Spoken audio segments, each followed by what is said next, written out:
얘들아 안녕. 오늘 수업 내용은 교과서 168쪽부터 171쪽까지의 내용인 바로 혈액순환과 관련된 내용이야. 우리가 지난 시간에 같이 공부한 것은 심장의 구조와 그리고 혈관의 종류에 대해서 같이 공부를 했죠. 오늘은 혈액을 구성하는 성분들이 무엇이고 그리고 혈액순환이 실제 우리 몸에서 어떻게 일어나는지를 좀 더 구체적으로 공부하도록 하겠습니다. 먼저 혈관에 있는 그 내용물을 보면 우리는 크게 혈액을 원심 분리를 해가지고 빠른 속도로 시켜보면 액체 성분과 그리고 고체 성분으로 우리가 구분을 할 수가 있습니다. 자, 그래서 혈액을 우리 그 고체 성분이 바로 혈구라고 하고 액체 성분은 우리가 혈장이라고 얘기를 합니다. 혈구는 크게 우리가 세 가지 종류가 있어요. 여러분이 익히 들어본 것처럼 백혈구라는 것이 있고요. 그리고 적혈구, 그리고 혈소판, 이렇게 세 가지가 있고, 혈장은 물과 기타 물질들, 영양소나 노폐물들이 녹아있는 그런 액체라고 보시면 됩니다. 혈장이 하는 중요한 역할은 뭐냐면 영양소, 노폐물, 이산화탄소 등을 운반하는 기능을 하고 있어요. 자, 여기서 산소가 빠졌는데 산소는 다른 녀석이 운반을 해줍니다. 그래서 혈장에 실려서 이 물질들이 온몸으로 이동할 수 있게 되고요. 혈구는 크게 세 종류. 자, 적혈구. 왜? 붉은색으로 보이기 때문에 적혈구라고 해요.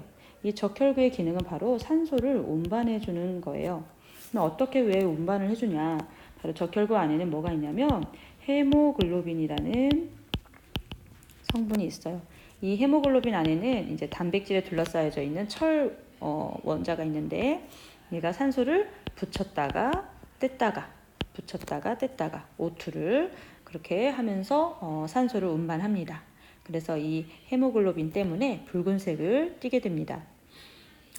적혈구는 여러분이 우리가 이제 다음 주에 그 현미경 실험으로 관찰을 해볼 텐데 이렇게 가운데가 오목하게 생긴 원반 모양이에요. 그래서 붉은색을 띠고요. 자, 백혈구. 백혈구는 가장 커요. 혈구들 중에. 그리고 모양이 일정하지가 않아요. 이렇게 흐물흐물 일정하지 않고요. 그리고 움직일 수 있습니다. 운동성이 있어요. 그리고 가운데 이렇게 핵이 있습니다. 그래서 기능은 무슨 기능을 하느냐? 우리 몸에 침입한 세균들을 잡아먹는 식균 작용을 한다. 세균을 잡아서 죽인다. 이렇게 알면 되고요. 그다음에 혈소판. 혈소판은 여러분 가장 중요한 이제 제일 작은데 사이즈는 제일 작고 모양이 일정하지가 않아요. 불규칙적이고 핵이 없고요. 자, 혈소판의 기능은 바로 응고, 혈액이 굳을 수 있도록 응고하는 역할을 합니다. 그러니까 여러분이 상처가 나서 피가 나다가 시간이 지나면 저절로 피가 굳어요. 그건 바로 이 혈소판이 작용하기 때문입니다. 자, 이상 우리 그 혈액의 성분과 각 기능에 대해서 살펴봤습니다. 자, 그러면 이어서 이 혈액들이 우리 몸에서 어떻게 돌고 도는지 살펴보겠습니다.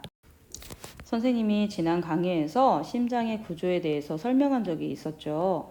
자, 심장을 다시 한번 그려보도록 하겠습니다.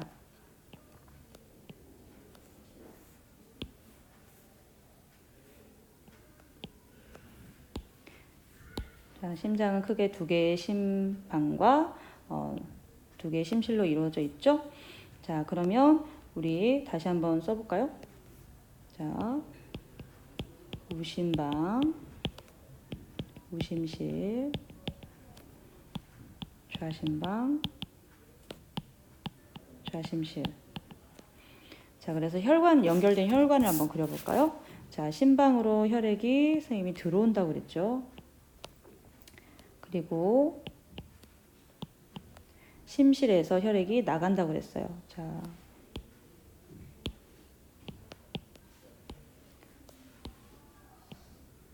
이렇게 혈액이 나갑니다.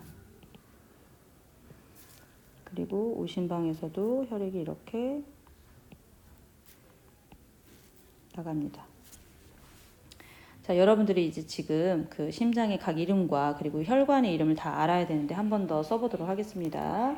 자, 좌심방에 연결된 혈관은 바로 폐를 돌고 혈액이 들어오기 때문에 폐동맥. 아니죠? 폐정맥. 그리고 폐로 가는 혈관, 우심실에서 혈액이 폐로 들어간다고 했죠? 그래서 이 혈관이 폐동맥. 좌심실에서 혈액이 나가는 이 혈관이 바로 대동맥. 그리고 온몸을 돌고 혈액이 들어오는 곳이 바로 우심방. 그래서 여기가 대정맥이죠. 자, 그러면 혈액이 어떻게 순환하는지 한번 그림으로 보겠습니다.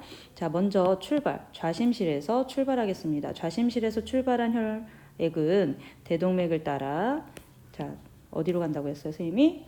네, 우리 온몸의 구석구석을 혈액이 돌게 합니다. 그러면 온몸을 구석구석 도는 혈액은 다시 되돌아온다고 했죠?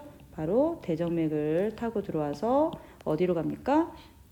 우심방으로 도착을 합니다. 자, 그러면 우심방으로 들어온 이 혈액은 다시 우심실로 가서 우심실에서 수축을 통해 혈액이 나가는데 그게 바로 어디를 향해 나가냐면 폐동맥을 따라 폐를 향해 갑니다. 자, 그럼 폐를 돌고 온 혈액은 다시 폐정맥을 통해서 바로 심장으로 되돌아오는데 그곳이 바로 어디예요? 바로 좌심방이죠. 여기에서 여러분들 혈액이 돌 때, 자, 우리가 운반을 한다고 했었어요. 자, 크게 운반하는 거는 네 가지로 우리가 얘기를 할 수가 있어요. 영양소, 그리고 산소, 그리고 노폐물과 이산화탄소. 자, 그러면 어디를 갈 때 이 영양소와 산소를 가지고 가는지를 한번 생각해 볼게요. 자, 일단은 우리는 영양소와 산소를 누구에게 줘야 되냐면 우리 온몸에 살아있는 세포들에게 줘야 돼요. 따라서 이 좌심실에서 요 대동맥을 따라서 온몸을 향해 갈 때 영양소와 산소를 들고 가죠. 그래서 온몸을 구석구석 돌면 영양소와 산소를 주고 다시 되돌아오겠죠? 되돌아올 때는 뭐가 있을까요? 네, 바로 노폐물과 이산화탄소를 싣고 오겠죠. 자, 그럼 그 혈액이 우심방으로 들어와서 자, 그 혈액이 그대로 우심실로 가면 우심실을 통해 나가는 혈액도 역시 바로 노폐물과 이산화탄소를 싣고 가겠죠. 자, 그러면 이때 요 혈액이 이제 폐를 돌 때는 어떻게 할까요? 폐를 돌 때는 들고 온 이산화탄소는 기관지로 내보내고요. 그 다음에 우리가 호흡을 통해 들어온 산소 기체는 폐 내부의 모세혈관으로 다시 기체 교환을 해서 이산화탄소는 내보내고 산소는 가져오고 이렇게 기체 교환을 합니다. 폐에서 기체 교환을 하고 그러면 이제 산소로 보충된 혈액이 폐정맥을 통해 들어와서 좌심방으로 들어오겠죠. 그러면 이 좌심방에 들어온 혈액은 좌심실로 가서 다시 또 온몸을 향해 돌 준비를 하게 됩니다. 그래서 우리가 이 혈액순환을 두 가지로 구분을 하는데요. 자, 폐를 순환하는 이 순환을 우리는 폐순환. 그리고 온몸을 순환한다. 그래서 온몸 순환. 이렇게 우리가 혈액순환을 두 가지로 구분을 합니다. 이 폐순환과 온몸순환이 서로 끊어져 있는 것이 아니라 모두 연결이 되어 있죠. 우리 같이 그 순환하는 과정을 다시 한번 정리해 봅시다. 자, 먼저 우리 좌심실에서 출발을 해보도록 할까요? 좌심실에서 출발하면 혈액이 나가기 때문에 온몸을 향해 나가는 대동맥. 그러면 온몸의 모세혈관을 다 지나서 자, 들어오죠. 다시 심장으로 혈액이 들어옵니다. 혈액이 들어오기 때문에 정맥인데 온몸을 돌고 오기 때문에 대정맥. 그러면 이 대정맥에서 우심방으로 혈액이 들어옵니다. 자, 그럼 우심방에서는 어디로 혈액이 나가죠? 우심실로 혈액이 나가죠. 자, 그러면 우심실은 다시 동맥을 통해 혈액을 내보냅니다. 자, 이때 혈액은 폐를 돌러 가기 때문에 이 동맥은 폐동맥이죠. 그래서 폐동맥을 따라 폐를 돌고 다시 혈액이 폐 정맥을 통해 들어오죠. 바로 심방으로 들어오죠. 그게 바로 좌심방. 그러면 좌심방에서는 혈액이 다시 좌심실로 가서 이렇게 혈액순환이 계속적으로 이어집니다. 여기에서 우리가 생각할 부분은 뭐냐면, 자, 온몸을 돌 때 무슨 일이 일어납니까? 영양소와 산소를 공급하고 노폐물과 이산화탄소는 받아오죠. 자, 그리고 폐에서는 무슨 일이 일어나죠? 폐에서는 이산화탄소와 산소를 서로 교환하는 과정이 일어나죠. 그래서 우리가 산소가 어디에 풍부한지를 한번 체크를 해보도록 할게요. 산소 기체가 바로 좌심실 산소 기체를 주러 가야 되기 때문에 풍부하죠.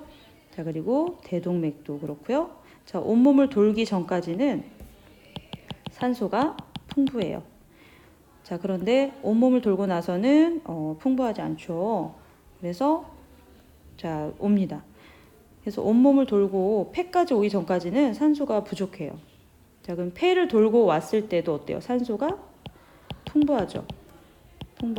폐정맥 따라서 좌심방 들어온 요 혈액은, 좌심실로 들어온 요 혈액은 산소가 풍부하다.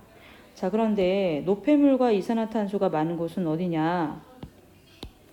자, 노폐물과 이산화탄소가 많은 곳은 바로 온몸을 지난 이후, 그리고 대정맥, 그리고 우심방, 우심실, 폐를 가기 전까지는 모두 노폐물과 이산화탄소가 많다는 것을 우리가 기억할 수 있어요. 그래서 노폐물과 이산화탄소가 많은 혈액을 우리는 정맥혈, 그리고 산소와 영양소가 풍부한 혈액을 우리는 동맥혈, 이렇게 따로 구분해서 부르기도 합니다. 자, 이상 온몸 순환과 폐순환, 혈액순환에 대해서 살펴보았습니다. 열심히 공부합시다.